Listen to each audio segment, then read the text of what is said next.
The first time I ever met Mark, he came bounding across the lawn at Kenmore West and said, hey, you want to hang out? And he had platform shoes on and a big silver chain with some sort of a very shiny silver part of a guitar on it. And I said, sure. And back in those days, I rode a very small little Honda 175 motorcycle, and I used to take him home from school on it whenever our classes, whenever we could get out together, and that happened. And I'll never forget the time he asked me to teach him how to ride it too. That was a one-day lesson. That was yeah, he didn't have the knack for that.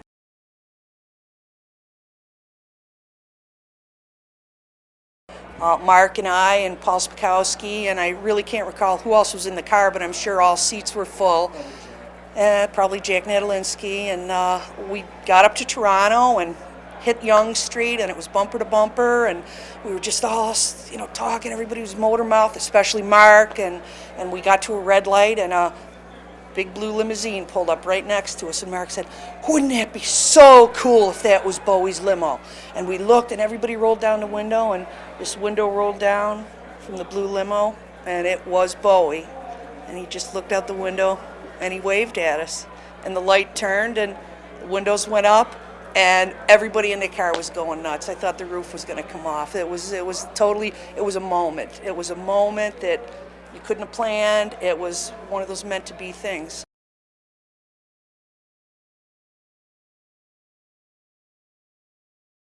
Mark had heard that Peter Gabriel, during his first solo tour, was going to be doing a radio interview in Buffalo. He was going to be playing, I think it was it the Century Theater? I still have the ticket stub.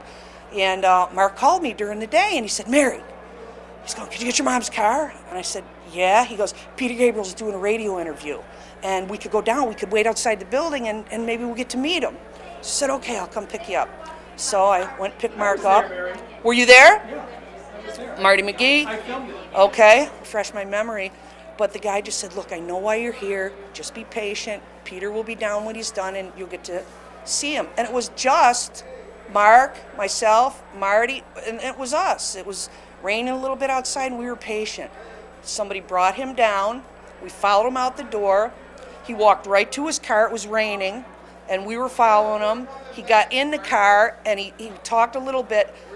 But when he got in that car, he leaned forward into the windshield, and all the raindrops were on the windshield, and it was the exact look of his first solo record cover. That was the album cover. And we were there, and Mark went, oh my God, that's the album cover.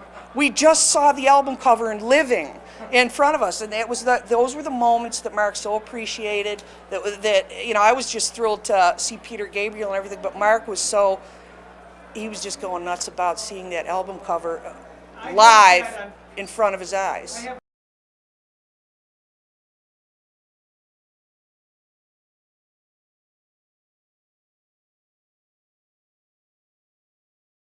I went with Mark, and it was Mott the Hoople, New York Dolls, and Aerosmith, where Mark went on stage, gave Johansson the pumpkin, got thrown up in the air, got smashed. I'm sure you will hear that if you haven't heard it yet. But my real memory with Mark that night is walking out, being so excited that we had just seen the New York Dolls in Buffalo, and we were standing on a corner waiting for Mark's dad to pick him up, and not me. I was never that way, but I'm sure Mark was. Oh, totally, probably. And but Mark's dad was coming to pick him up because Mark was still young and in high school, and like we said previously, he'd never driven. And a big limo pulled up, and it was the Dolls, right 2 feet in front of us, and they're going, dude, come on, let's go party, come on, to Freeland. And he's standing there, and I'm kind of standing there, and Mark just kind of hung his head and went, I can't, man, I'm waiting for my dad to pick me up. True story. And they drove away. They were, drinking champagne in the back of the thing. For Mark, that was so wrong. But he did tell him why he couldn't go. And but that was quite the memory. Yeah, I can't, man. I'm waiting for my dad. Yeah. So there's a few of them. There's many more, and there's a few of them.